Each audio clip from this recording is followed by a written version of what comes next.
Buenas noches, bienvenidos al banquillo. Les saludamos como de costumbre a través de TSI. Estamos iniciando un año y en materia educativa hoy nos enfocamos en la revisión salarial para los mentores. ¿Por qué no fueron unas organizaciones magisteriales a rubricar el incremento que se otorgó por el Ejecutivo? ¿Qué está pasando en el arranque de este 2020 en cuanto a los procesos de evaluación? Ingeniero Arnaldo Hueso, secretario de Estado en el Despacho de Educación. Buenas noches. Buenas noches, Chendo. Gracias. Un placer estar contigo, con tu público. Feliz año. Efectivamente, este año iniciamos de una buena forma, producto de todo un proceso que hemos venido en los últimos 3 meses de negociación con la mayoría de los gremios magisteriales, 4 de ellos, de 6. Hemos llegado a acuerdos importantes que vienen a todavía ir mejorando las condiciones laborales de los docentes en Honduras. Como yo dije desde un inicio, es una prioridad del presidente Hernández, es una prioridad de nuestra gestión el poder definir un norte común junto con los múltiples actores, entre ellos los docentes, que son importantes, y ese norte es sentar las bases para de una vez por todas alcanzar los niveles de calidad de educación que tanto anhelamos. En ese sentido, un pilar fundamental para impulsar la calidad de la educación son los docentes, y por eso, desde el inicio de mi gestión, los docentes son nuestra prioridad. El aumento es de 1,000 lempiras. Sí. Puntual para cada docente. 1,000 lempiras puntual para cada docente a partir de este año, y también otros 1,000 lempiras a partir del próximo año. Fue una negociación de 2 años que realizamos y eso permite desde ya a los docentes conocer cómo va a ser su estatus en términos de incremento salarial. Bueno, enfoquémonos en principio en por qué Colpedagogos y el COPEN, y este último, uno de los colegios más poderosos en cuanto a membresía de mentores, no llegó. Y lo que hemos escuchado es que se sienten traicionados por 4 organizaciones magisteriales, considerando que su aspiración era a un incremento promedio, si se revisa la petición de aumento por hora clase, de alrededor de 1,500 lempiras, quizás un poco más. Al final, ellos no firman. Mira, Chendo, esto ha sido una constante desde el año pasado. Vamos a recordar un poco los antecedentes. El año pasado prácticamente iniciamos la gestión con un movimiento social orientado al tema educativo y de salud, y desde entonces nosotros incluso, antes de que se generara el conflicto, nosotros establecimos las mesas técnicas de diálogo, donde invitamos a todos los gremios magisteriales. Ellos se acercaron y estuvieron los 6 gremios trabajando. Una vez generado el conflicto que tuvimos, 2 de estos gremios, Colpedagogos y el COPEN, se retiraron del proceso de trabajo que veníamos desarrollando, donde estamos abordando una cantidad de temas mucho más amplios, más allá del salario o el incremento salarial, sino temas que vienen a potenciar la calidad de la educación en el país. Luego, en el proceso de concurso docente, sí tuvimos la participación de los 6 gremios. Ahí estaban integrados y siguen integrados los 6 gremios magisteriales en este proceso de concurso que estamos por finalizar. Ellos, junto a la Secretaría de Educación y otros actores, formaron parte de todo este proceso que inició hace meses atrás. Y de nuevo, ahora en este proceso de negociación, estos 2 colegios magisteriales deciden no participar. ¿Y qué planificación va a realizar como Autoridad Central de Educación para sentarse con ellos, para plantear del por qué el aumento y así evitar posibles movilizaciones? Porque no han descartado hoy, sobre todo el COPEN, en llamar a su base y no arrancar el año educativo como lo tienen planificado ustedes. Mira, Chendo, las puertas siempre han estado abiertas. La comunicación con ambos colegios magisteriales es fluida. Nosotros tenemos comunicación directa con ambos colegios magisteriales y la invitación es permanente para que se integren al trabajo. Por ejemplo, la próxima semana estamos arrancando con la rendición de cuentas del trabajo de las mesas técnicas de diálogo. Están cordialmente invitados para que nos acompañen. Las puertas están abiertas para poder explicarles en absoluto detalle cómo fue el proceso de negociación del incremento salarial.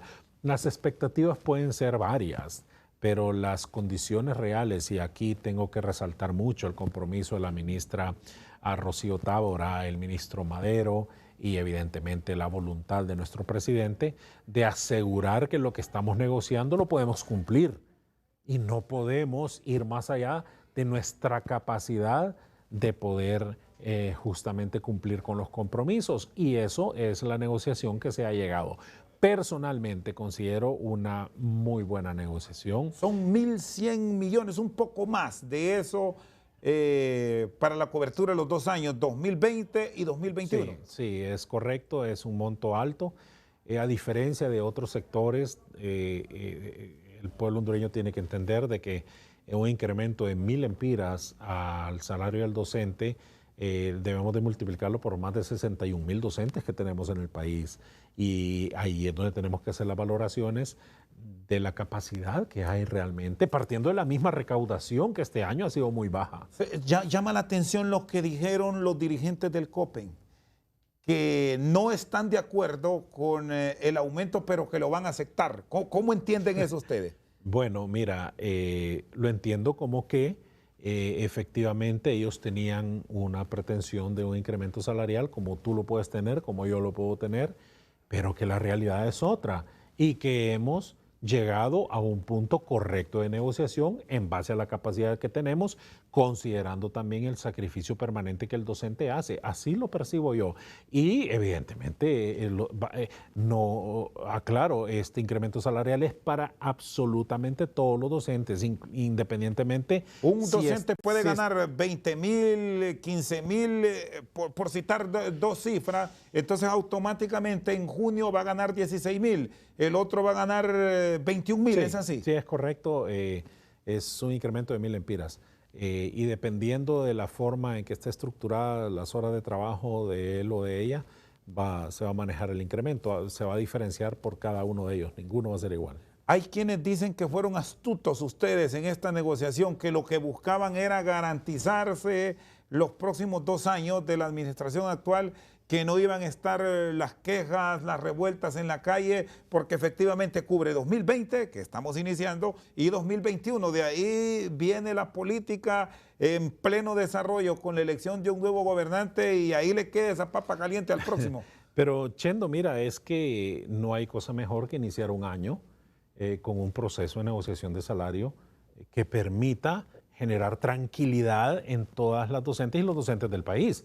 Yo lo que busco como secretario de Estado en los despachos de educación es cada vez ir generando mejores condiciones de trabajo al docente, porque si no busco mejorar estas condiciones, cada vez vamos a tener más problemas, y lo que necesitamos es juntos, de la mano con los docentes, potenciar la calidad de educación que tanto anhelamos. El salario es fundamental. Iniciar un año con una negociación salarial, bueno, qué mejor. Para nosotros es el mejor escenario que nos permitirá poder trabajar con mayor tranquilidad y enfocarnos en los asuntos técnico-pedagógico estratégicos que nos permita cada vez más ir mejorando las condiciones de trabajo y potenciar la calidad de educación que anhelamos en nuestro país. ¿Por qué tanta resistencia con el COPEN y Colpedagogos?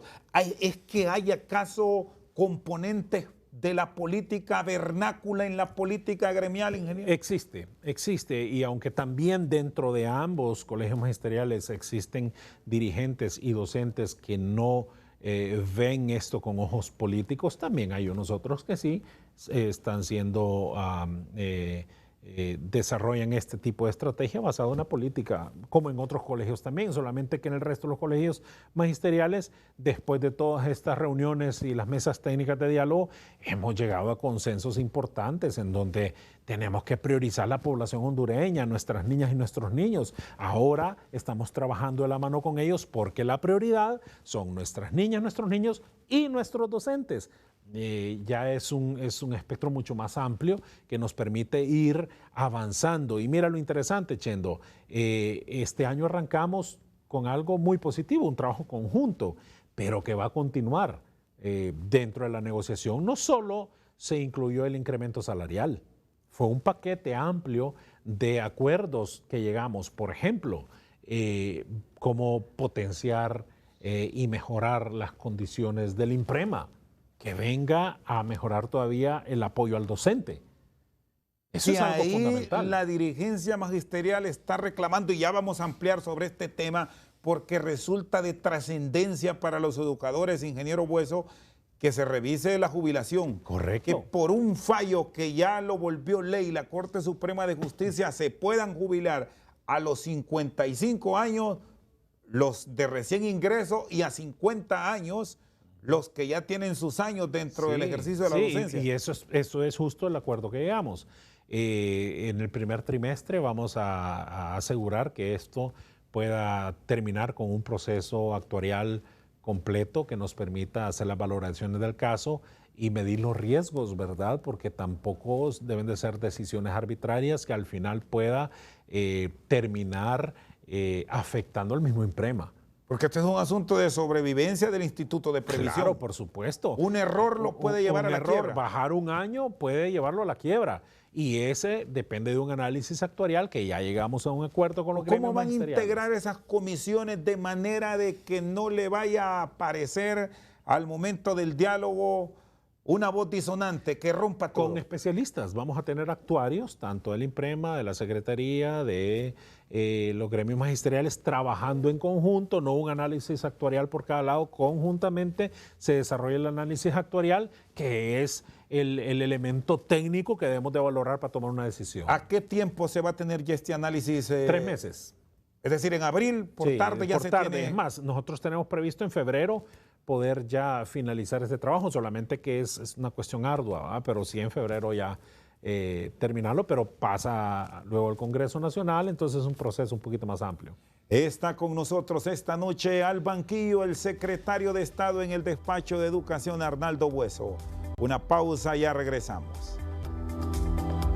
Fui a visitar una escuela y la directora en esa aldea donde andábamos sufría a temprana edad de Parkinson, estaba dando clases y así he visto otros casos realmente que son complejos.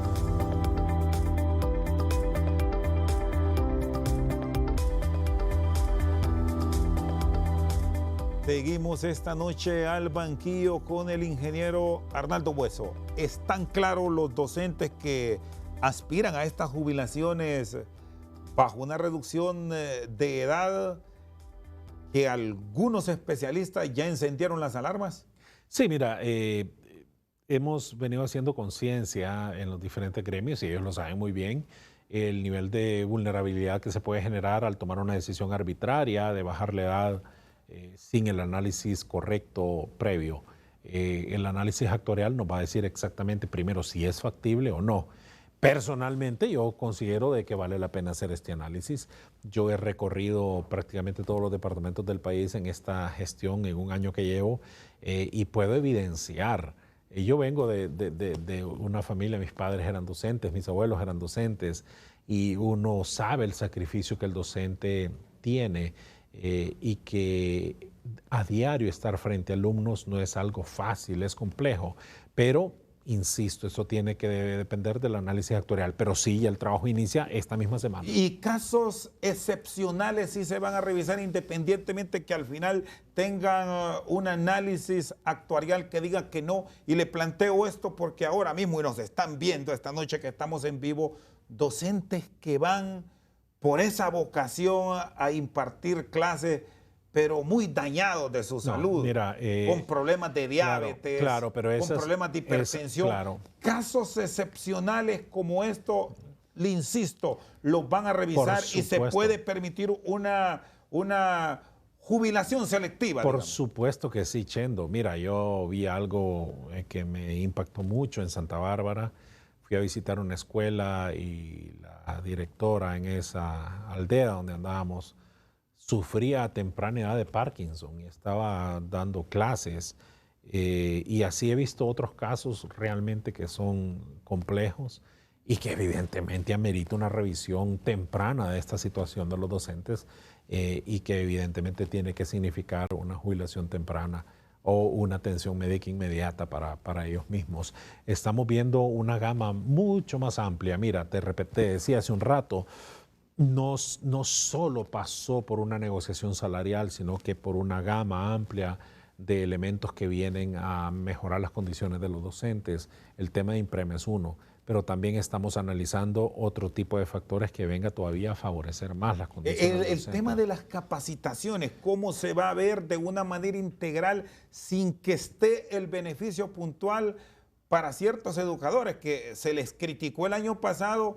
Porque cuando hablamos de capacidad hay que tomarlos a todos en el universo y no seleccionar a los directores, por cierto, algunos cuestionados, y premiarlos con un viaje al extranjero. Mira, el proceso de formación permanente del docente es fundamental para nosotros.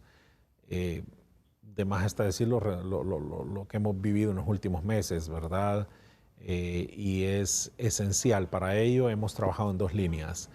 Junto a la Universidad Pedagógica Nacional hemos firmado un convenio donde estaremos inyectando fondos, alrededor de $2 millones, a través de un proyecto del BID que nos está apoyando, para fortalecer la capacidad del docente en la formación inicial y la formación permanente, docentes de media.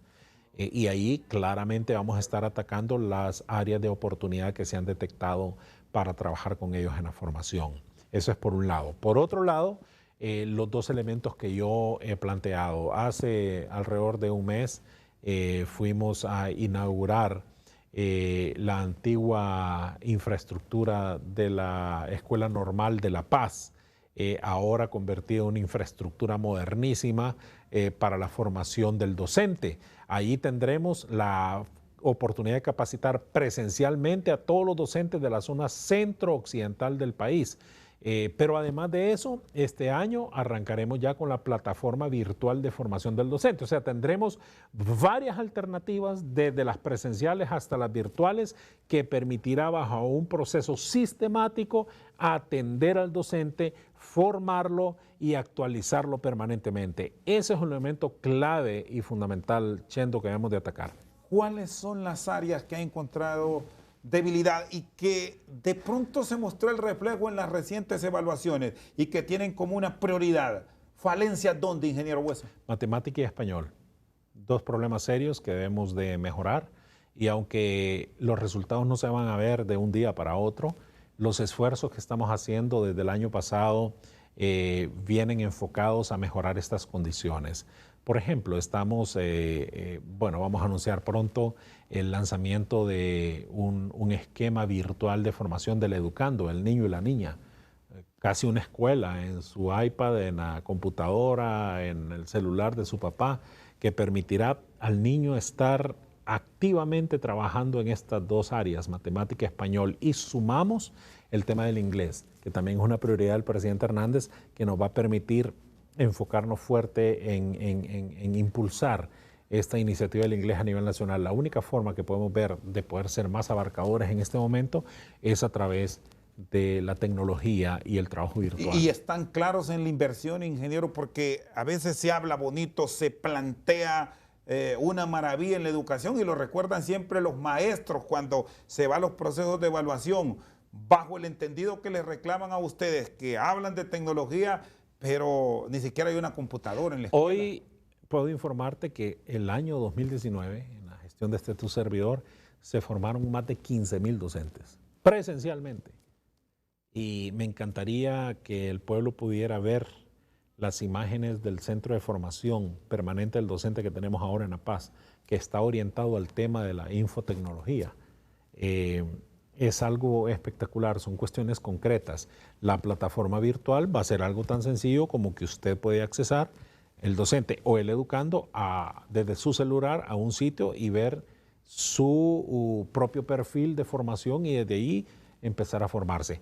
No es que en una semana lo tendremos, tomará unos cuantos meses la preparación de esto, pero sí tenemos, más allá de la voluntad, el compromiso y la disposición de poder avanzar en esta iniciativa que tanto necesitamos impulsar. ¿Tienen algún modelo como Secretaría de Educación de algún departamento, hablando de país puntualmente, que han identificado que ahí está el docente por excelencia al cual aspiran como tener un proceso de formación ideal? Fíjate que aunque en cada departamento tenemos modelos excepcionales de docentes y en cada municipio también existen, no podemos obviar de que el departamento de Ocotepeque es un ejemplo en múltiples acciones vinculadas a la educación.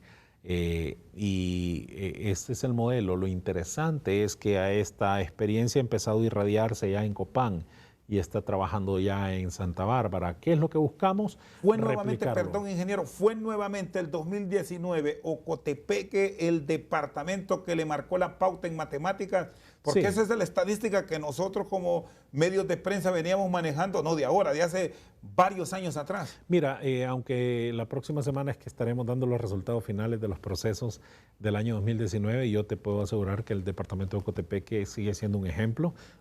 No solamente en el tema vinculado a estas dos situaciones, matemática, español, sino que en la misma dinámica de educación que se genera en el departamento. Es que la dinámica de educación implica la participación activa de docentes, de educandos, de padres, de gobiernos locales. Y allí se está evidenciando de que está carburando muy bien esto. Por eso queremos retomar esa experiencia para empezar a replicarla en el resto del país. ¿Se sigue cojo en la formación de docentes después del cierre de normales? ¿Ya se logró superar ese bache que se generó con la clausura de las mismas? Mira, hay un gran reto por alcanzar.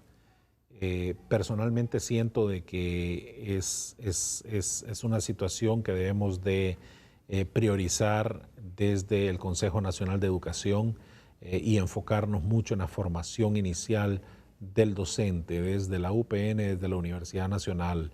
Ya lo estamos trabajando, ya lo estamos coordinando con la UPN, pero sí hay mucho camino que recorrer, porque desde ahí empieza este desfase que ha sido evidenciado en los últimos procesos. ¿Cuándo se va a tener, por cierto, hablando de este último proceso, ya los resultados concretos y que nos va a decir como ministro o secretario de Estado en el despacho de Educación de los 22,000 y fracción que se sometieron a evaluación, estos pasaron? Sí, mira, Chendo, he querido tomarme el tiempo necesario para revisar absolutamente todos los detalles. Queremos ver departamento por departamento si hay inconsistencias, revisarlas, consultar, indagar, ver qué tenemos para hacer el anuncio y para arrancar con el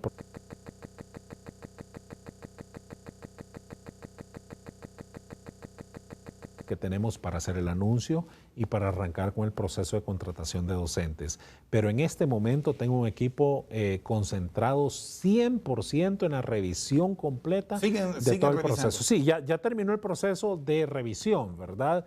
Eso significó que termináramos con las fases de pruebas y revisión. Ahora estamos ya en afinar detalles y ver si hay inconsistencias en el proceso, en los departamentos, hasta cuestiones ahora, normales que puedan suceder. Hasta ahora, ingeniero Hueso, ¿hay cuántos? Que ya usted puede decirnos hoy aquí, es 7 de enero, pasaron tantos. Sí, mira, hay un número importante, alrededor de unos casi 4,000 docentes que están, que pasaron el proceso.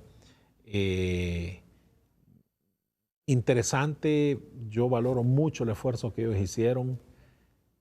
Fíjate, Chendo, que tuve la oportunidad de reunirme con los docentes que pasaron las pruebas en la primera fase aquí en Francisco Morazán, y desde que estás de frente a ellos te das cuenta de que son jóvenes, incluso algunos ya adultos que se esforzaron, que dedicaron tiempo a prepararse, más de lo normal, más de lo tradicional, porque un concurso docente no lleva como objetivo facilitar las cosas.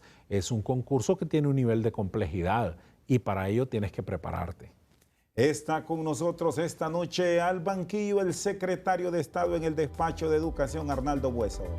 Una pausa, ya regresamos. De que la revisión que tenemos que hacer justamente está vinculada a eso. La currícula que desde la Secretaría necesitamos implementar versus la de la formación del docente.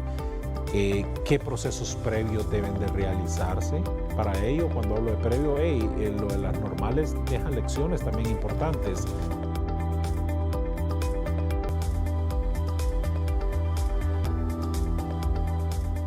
Seguimos esta noche al banquillo con el ingeniero Arnaldo Bueso. Eran 5.205 las plazas. ¿Se van a cubrir todas con los porque que están pasaron y los exonerados? Sí, porque están los exonerados también.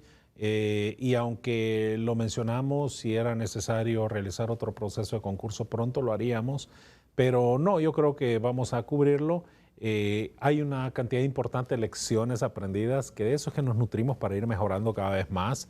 Vamos a realizar un proceso de reflexión con todos los participantes en el proceso, llámese gremios magisteriales, ONG, padre de familia, la misma secretaría, que nos permita ver las lecciones, repotenciar y prepararnos para dentro de 2 años o año y pico ya realizar el próximo proceso. ¿Le sorprendió la cantidad de reprobados, aplazados? Son términos que de pronto a ustedes no les gusta, sí, pero el pueblo así los entiende, están aplazados. Sí, mira, no era un proceso de evaluación para poder decir si aplazaron, pero sí me sorprendió que fue un número bien bajo de docentes el que pasó a la siguiente fase. Y esto es lo que nos debe de llamar a reflexión, y una reflexión profunda, porque el problema, Chendo, es que esto no es primera vez que sucede. Los últimos 3 concursos que hemos tenido han tenido el mismo matiz. El concurso del año 2014, solo participaron 30.000 docentes, solo pasó el 10%. 3.000, o sea que los números van casi de la mano. Del concurso 2017, que fue fracasado, solo pasó el 6%. Y ahora estamos alrededor de un 15, 16%. O sea, hay una tendencia que nos está dejando un mensaje claro. Y el mensaje es: revisemos cómo está estructurado todo el proceso de formación del docente, inicial y permanente. Se dice que antes, cuando estaban las escuelas normales, y retomo ese tema que ya se lo planteé, se funcionaba, se operaba mejor que ahora que han dado la tarea a la Universidad Pedagógica Nacional y a la misma Universidad Nacional Autónoma de Honduras. No es que esté malo el proceso, pero llegan y se forman bachilleres. Entre tanto, cuando existían las normales, se generaba un contenido de formación docente que lo venía a completar la escuela superior. Sí, es probable que existan algunas inconsistencias. A eso me refería en el segmento pasado, de que la revisión que tenemos que hacer justamente está vinculada a eso. La currícula que desde la Secretaría necesitamos implementar versus la de la formación del docente. ¿Qué procesos previos deben de realizarse para ello? Cuando hablo de previo, lo de las normales deja lecciones también importantes, pero nos enfocamos en el presente. La Universidad Pedagógica, la Universidad Nacional, los gremios magisteriales están muy comprometidos en este sentido de poder cuanto antes, ya la otra semana, dentro de la agenda, empezar a trabajar este tema para que nos permita poder afinar detalles y asegurar que la formación permanente y la inicial del docente sea todavía mucho más potenciada de lo que normalmente se ha hecho, y evitar estos problemas que estamos teniendo. Ingeniero, ¿cómo esperan estructurar a futuro una formación más dinámica, donde el docente se sienta bien, el alumno igual no reclame? Le planteo esto porque hablamos del incremento, hablamos de las mejoras, y un punto clave es la infraestructura. Vemos escuelas hoy que aún siguen con enormes problemas. Sí. Y es frustrante también, Chendo, porque a pesar de que, por ejemplo, este año, como nunca antes, se mejoró infraestructura en más de 200 centros educativos. Todavía hay unos en el olvido. Cuando años anteriores era un promedio de 40, 50, hoy son más de 200 centros. Y esperamos en estos próximos 2 años llegar a los 1.000 centros. Cuando lo comparas con la necesidad que hay, todavía es un porcentaje bajo. Entonces, si bien es cierto, vamos a continuar con este proceso, porque centro educativo que es transformado en su infraestructura, es impresionante cómo queda de reparado el centro y en unas condiciones espectaculares, porque además entramos a fortalecer y crear el aula virtual, mejorar otro tipo de condiciones, el acceso al agua, el saneamiento, no solamente son las paredes, pero son inversiones grandes que van desde 1.5 millones hasta 5 millones de lempiras por centro. Entonces es una inversión fuerte. Estamos creando una dinámica diferenciada, no para dejar de hacer lo que estamos haciendo, vamos a continuar con este mismo mecanismo, pero estamos trabajando en diseñar una mecánica que nos permita ser más abarcadores con menos fondos por centro. ¿Cuánto tienen disponible en el presupuesto de educación? Es el más elevado, por cierto, en cuanto a cantidad. Muchos se ven sueldo y salario, pero para el tema inversión, infraestructura. ¿Hay un estimado? Mira, Chendo, lo que sucede es que el presupuesto de educación siempre es limitado. O sea, sí, es el más alto, 30.000 millones. Pero eso la mayor parte de sueldos y salarios. Más de 26.000 millones de los 30.000 millones van orientados a sueldos y salarios y otros 6.000 millones para transferencias a las universidades. Entonces realmente quedamos con un porcentaje de operatividad bien bajo. Lo que sucede es que el presidente Hernández ha podido diseñar una dinámica que nos permite inyectarnos fondos provenientes de otras líneas presupuestarias para poder trabajar el tema de la infraestructura, además de una alta colaboración de los cooperantes internacionales que tenemos que están concentrados totalmente en el tema de infraestructura. Bueno, y ahí vamos a encontrar, estamos iniciando enero, ya en los primeros días de febrero, el tema de la matrícula. Sí. Que siempre genera controversia por el tema de inversión. Vienen algunos docentes y cobran. Sí. Ahí se limita o se quita el tema de la matrícula gratis. Adelantemos, ingeniero, ahora para preparar al padre de familia, ¿cómo se va a trabajar? Porque muchas veces le dicen hay que pagar 500 lempiras por la matrícula, 100 lempiras que fuesen. Sí. Hay familias que no las tienen. Qué bueno que lo mencionas porque vale la pena aclarar. Y voy a empezar con lo siguiente.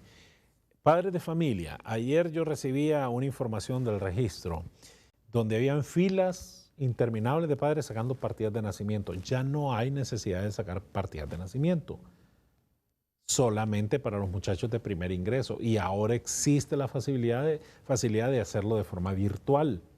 ¿Ok? No hay necesidad de esas largas filas, ya no ocupamos la partida de nacimiento. Eso es importante recalcarlo, ¿verdad? Solamente para primer ingreso grado. Y la reinserción, el resto ya no necesitan. Y aún así existe la facilidad del acceso virtual a la misma. Entonces, eso es algo que del año pasado lo implementamos y es un gran alivio de inversión, porque no es que tiene que ir a pagar porque le den la partida, sino que por la movilización y todo otro tipo de acción que tiene que hacer para poder obtenerla. Cuando se saca, porque se puede tener acceso de manera virtual y sale en blanco y negro, porque no hay una impresora colores, No hay estoy poniendo ese escenario.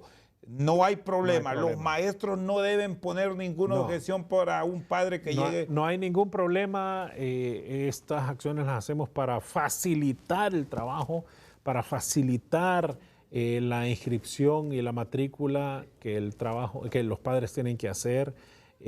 Así que no hay necesidad de eso. No hay necesidad de sacar partida de nacimiento, a excepción de que sea primer ingreso.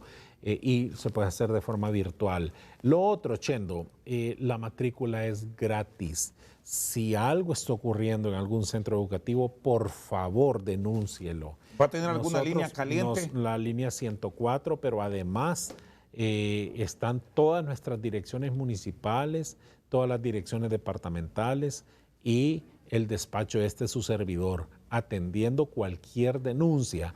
Nuestros equipos están listos y preparados para ello. Y este año vamos a implementar un mecanismo de supervisión al azar para asegurar que esto no esté ocurriendo. Lo que sucede, y esto es cuando importante aclarar, cuando se dé ese cobro, le dicen incluso, perdone, ingeniero Hueso, por vigilancia 50 lempiras, por aseo 50 lempiras, por compra de marcadores 100 lempiras, por compra de borrador 50 lempiras, y en esos pocos se llega a 500, se llega a 800, quizás a 1000, y ahí el padre argumenta, esto no es una matrícula gratis. La única forma que esto pueda suceder es que el docente y el padre de familia en común acuerdo decidan hacer un aporte especial para dar un valor agregado al trabajo en ¿Y el qué aula. va a pasar si hay un padre de familia? Pues muchas veces no se enteran de una decisión de una asociación de padres de familia y docentes y quiere que su hijo se matricule en la escuela Francisco Morazán de El Paraíso, le pongo este ejemplo, que la conozco, pero no tiene ese dinero. Se tendrá que matricular, No. es orden del Estado. Tiene que matricular, a matrícula es gratis. Y además, si alguien cobra por materiales y suministros para dar una clase, eso ya no es correcto porque este año distribuimos la maleta didáctica a Aunque todos el los maestro docentes. argumenta que ustedes no les dan nada. No, y la maleta didáctica la entregamos este año, una maleta didáctica diferenciada para prebásica, básica y media. A todos los A maestros. todos, solo faltan un par de departamentos que entregar que lo estamos haciendo esta semana y todos los docentes del país tienen la maleta didáctica. Es más, este año de nuevo lo haremos solamente de una forma diferenciada porque ya la maleta los docentes la tienen, vamos a recargarla, ¿verdad? Y eso va a ser un trabajo sistemático, entonces ya no hay necesidad de comprar materiales porque el docente lo tendrá a mano y es lo que les hemos entregado. Está con nosotros esta noche al banquillo el secretario de Estado en el despacho de Educación, Arnaldo Bueso. Una pausa, ya regresamos. O sea, una cosa lleva a otra. Si no me enfoco en el docente, por eso mi prioridad son los docentes, difícilmente voy a impactar en los educandos. Esa es una gran prioridad que tenemos y por lo cual nosotros estaremos desarrollando todo lo que te mencioné anteriormente, además de que ya inauguramos el primer centro de formación permanente que está en La Paz, donde era la antigua normal, tendremos 3 más, uno aquí en Tegucigalpa. Entonces, eso nos va a permitir ser mucho más abarcadores. Solo el año pasado formamos 15,000 docentes.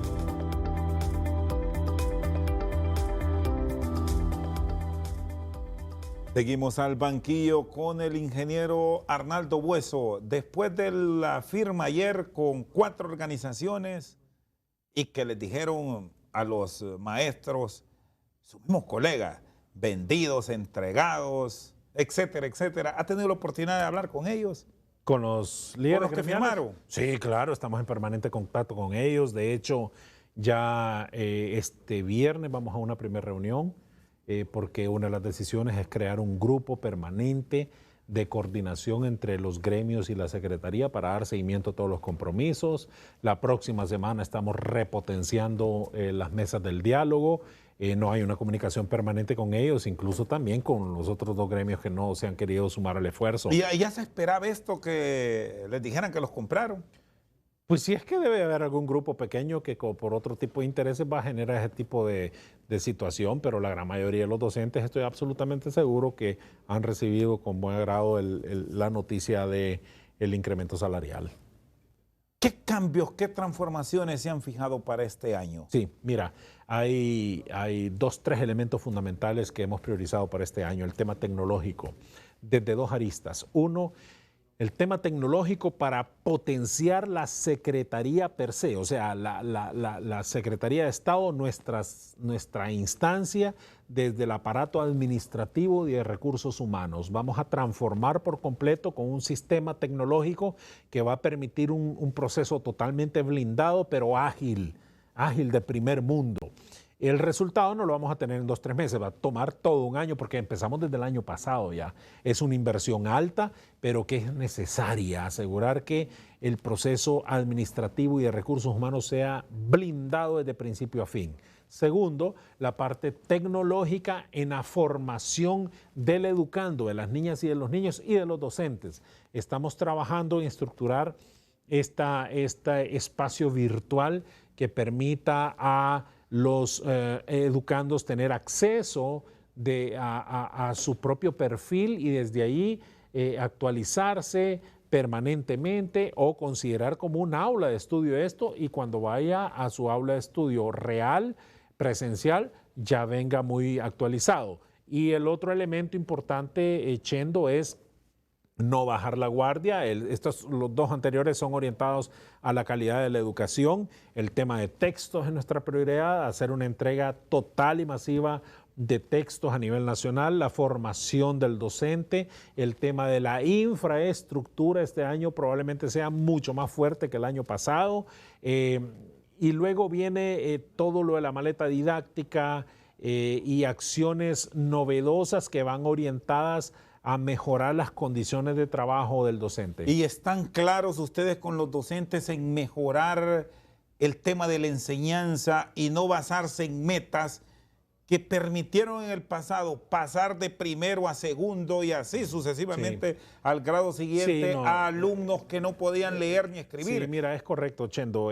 Nuestra prioridad es la formación del docente y del educando. O sea, una cosa lleva a otra. Si no me enfoco en el docente, por eso mi prioridad son los docentes, difícilmente voy a impactar en los educandos. Esa es una gran prioridad que tenemos y por lo cual nosotros estaremos desarrollando todo lo que te mencioné anteriormente, además de que ya inauguramos el primer centro de formación permanente que está en La Paz, donde era la antigua normal, tendremos 3 más, uno aquí en Tegucigalpa. Entonces, eso nos va a permitir ser mucho más abarcadores. Solo el año pasado formamos 15,000 docentes de los 61,000 que tenemos. 15,000. O sea, vamos por buen camino, pero es lento. Los resultados en la educación y el impacto no se ve echando de la noche a la mañana. Esto toma su tiempo. Lo importante es que hoy día estamos haciendo las acciones correctas que nos permita tener ese resultado en el mediano plazo. Las escuelas unidocentes van a ser asunto de historia en Honduras, van hacia allá en estos procesos de transformación. Es un tema de mucho interés nuestro. Vamos a atacar esta situación. Ya hay un esquema que hemos venido desarrollando. No es que vamos a erradicar por completo la unidocencia, es que vamos a trabajar con mecanismos que nos permita trabajar con las redes educativas, en donde se identifica en una comunidad el centro educativo que tiene mejores condiciones, que tiene mayor cantidad de docentes, que tiene acceso a internet, y convertir eso como el centro de operación de una red de varias centros educativos que trabajan alrededor de este centro principal. Eso le llamamos las redes educativas, que tiene un impacto fabuloso y que tenemos una cobertura amplísima a nivel nacional. Eso lo vamos a potenciar. El tema de la seguridad, ¿cómo lo van a vincular para la protección del docente frente a organizaciones criminales que, debemos decir, lastimosamente han penetrado la estructura de colegios, de centros básicos? ¿Cómo esperan enfrentar esa problemática que en el 2019 incluso les cobró la vida de docentes en plena labor de formación? Sí, fíjate, Chendo, que el año pasado nosotros lanzamos un programa de protección y seguridad a los centros educativos que inició con un trabajo vinculado nada más con un cooperante y el centro educativo, pero que se generalizó con la participación activa de la Secretaría de Seguridad, de Gobernación, de múltiples secretarías de Estado, al grado que cuando hicimos el lanzamiento es un mecanismo de protección donde hay múltiples actores orientados a la seguridad del centro educativo. Lo estamos trabajando en muchos departamentos del país, en esas zonas donde mayor inseguridad tenemos, y aquí es donde tenemos un fuerte apoyo del gobierno de los Estados Unidos a través de la USAID, que nos está apoyando con un proyecto de esta naturaleza. Pero sí tenemos identificados los centros donde mayor riesgo hay y estamos aplicando este mecanismo. El año pasado nos dio magníficos resultados. ¿Se va a vincular a la policía militar, si bien tienen sus restricciones, para que estén más atentos con una labor de reacción propia de la autoridad ante un hecho que se presenta en un centro educativo? Incluso ir más allá, hasta nivel universitario, donde ustedes son rectores. Donde, de acuerdo a este mecanismo que tenemos, si bien es cierto, tenemos participación activa de la Secretaría de Seguridad, más es para orientar, es para formar, es para capacitar y crear condiciones en el resto de los actores que están en el centro educativo. Dependiendo del nivel de riesgo, de la situación que se vive, pues es que se tendrá otro tipo de acción, pero no tenemos contemplado la presencia permanente de la policía o el ejército en centros educativos. Este mecanismo lo que permite es que se unan otros actores, padres de familia, docentes, empresa privada, ONG, en un mecanismo de seguridad, de protección y de alerta temprana en los centros educativos. Hoy día en su gestión tienen claro, tienen cifras puntuales de cuántos maestros somos, porque resulta increíble, pero realidad, que hubo administraciones de educación que no sabían cuántos eran. 61.060 docentes tenemos en este momento y si Dios lo permite tendremos la incorporación de 5.205 docentes más este año. ¿Cuáles son los departamentos donde se aspira a mejorar? Apartemos los grandes, Francisco Morazán, Valle de Sula, o departamento de Cortés y Lloro. Mira, antes de darte respuesta a esto, este año pasado nosotros lanzamos un mecanismo de evaluación y acompañamiento del docente que ya trasciende lo que tradicionalmente se hacía, casi como una acción punitiva, lo de la evaluación. Ahora no, la evaluación consiste en un acompañamiento, incluso a través de una aplicación de llevar el control y seguimiento del trabajo del docente. Ha sido aceptado de una forma excepcional por los docentes porque más allá de evaluar, acompañamos e identificamos las áreas de mejora. Entonces ahí es donde hemos identificado algunos lugares donde tenemos que actuar con mayor celeridad y trabajar con mayor precisión. Por ejemplo, el departamento, gracias a Dios, tenemos que hacer un trabajo fuerte, preciso ahí.